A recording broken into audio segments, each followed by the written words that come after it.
सानिया मल्होत्रा की movie Mrs I will say एक brilliant attempt है जो कि बताता है कि इंडिया में जो हाउस वाइफ्स हैं उन्होंने क्या क्या चैलेंजेस फेस करे हैं, और एक जो चैलेंजेस की शायद ही कभी बात करते हैं, and that is mechanical sex. I mean एक ऐसा रिलेशनशिप हस्बैंड और वाइफ के बीच में कोई फिजिकल अट्रैक्शन का ना होना और सिर्फ सेक्स नाम के लिए होना।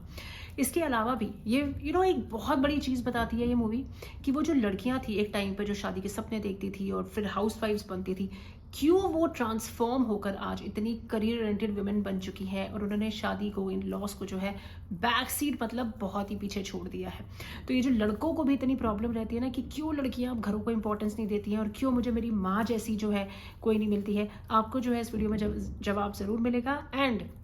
इन this video I am going to talk about कि ये जो इशू है ना मैरिजेस में इतने टाइम से चल रहा है, ये सिर्फ एक इंसान के ऊपर नहीं है चेंज लेकर आना, एवरी पर्सन्स रिस्पॉन्सिबिलिटी। मतलब लड़की जो है, जब एक लड़की की शादी होती है तो उसके माँ बाप उसको क्या सिखा के भेजते हैं, उनकी क्या जिम्मेदारी है,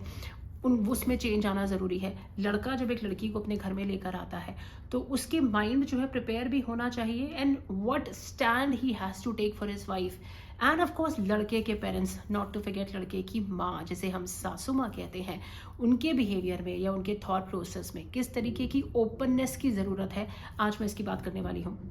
तो मिसेस एक मूवी बनाई है जहाँ पर सानिया मल्होत्रा जो है शादी करती है, हाउस वाइफ बनती है। मैं आपको ये तो एक लाइन में बता दूंगी कि वो मतलब लिटरली काम करना, खाना बनाना, ये सब इन सब चीज़ों में धीरे धीरे धीरे करके अपने आप को ढालने की कोशिश करती है। लेकिन इन लॉज की एक्सपेक्टेशंस बहुत हाई होती है कि मतलब चटनी बनाई है तो सिलवट्टे पे क्यों नहीं बनाई, और मतलब हर चीज़ में ना नाम नुस्ख निकालना, ये सही नहीं हुआ, वो सही नहीं हुआ, और एंड में वो फ्रस्ट्रेट हो जाती है। और एंड का सीन देखने वाला है जो वो अपने हस्बैंड के ऊपर वो धाड़ करके गंदा पानी फेंकती है, ठीक है, और फ्रस्ट्रेट होकर चली जाती है। बेसिकली सबसे बड़ी चीज़ जो मैं बताऊंगी इंडियन मैरिजेस में, first of all will talk about the which I started off with the mechanical sex, right, how does it take place.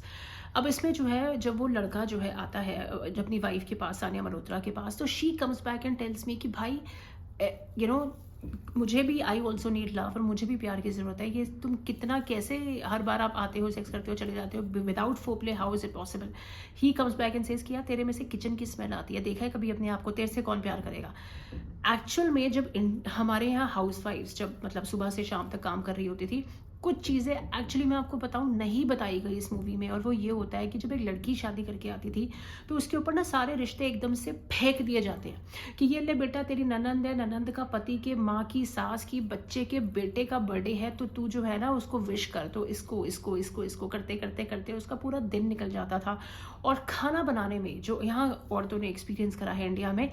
खाना बनाना, घर की सफाई करना, इन सब में वो इतना उलझ जाती थी कि अपने आप को ध्यान रखना, अपनी ग्रूमिंग पे ध्यान रखना और अपने अंदर से बेसिकली एक फील गुड फैक्टर आना ना, वो मिसिंग हो जाता था, जो एक बहुत बड़ा रीज़न होता है फिजिकल अट्रैक्शन का दो पार्टनर्स के बीच में। But obviously who cares about it.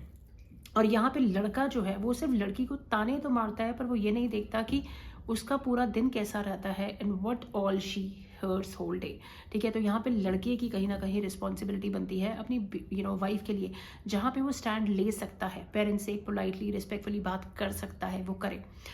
Second में बात करूंगी कि जो हमारे इंडियन पेरेंट्स हैं जो लड़कियों को ना ऐसे घुट्टी घुट्टी घुट्टी पिलाते हैं कि भाई शादी तो एक एडजस्टमेंट है, मैरिज तो एक एडजस्टमेंट है, तुमने सिर्फ सुनते जाना है, सुनते जाना है, सुनते जाना है। और एक्चुअल में माओ ने भी ये एक्सपीरियंस किया था, लड़के की माओ ने अपने टाइम पे एक्सपीरियंस किया था कि वो सुनते जाते थे, सुनते जाते थे, सुनते जाते थे, और उनका ब्लास्ट होता था एक दिन।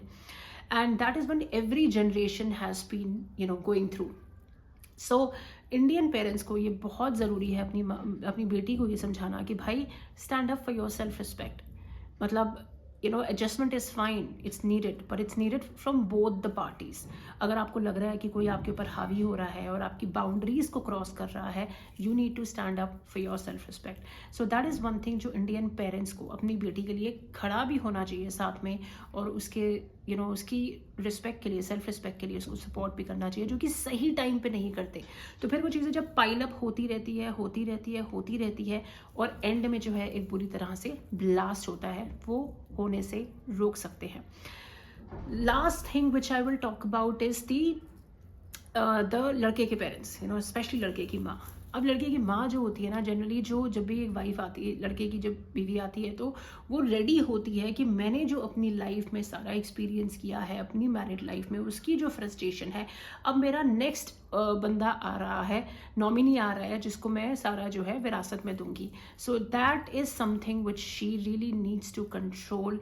और अपनी जितनी भी फ्रस्ट्रेशन है वो नेक्स्ट बंदे पे ना निकाले तो बहुत ज़्यादा मेहरबानी हो जाए. और लड़कियों ने जो डिमांड करनी शुरू कर दी कि हमें न्यूक्लियर फैमिली चाहिए और करियर ओरिएंटेड बनना है और लड़के की फैमिली के साथ नहीं रहना, इन्हीं सभी रीजंस की वजह से लड़कियों ने ये एक्सट्रीम स्टैंड लेना शुरू किया था. सो आई रियली होप कि हर इंसान जो है सोसाइटी में अपनी जिम्मेदारी को समझे और ये धीरे धीरे धीरे धीरे जो है वो चेंजेस आए. Right on the comment section below how did you like the video.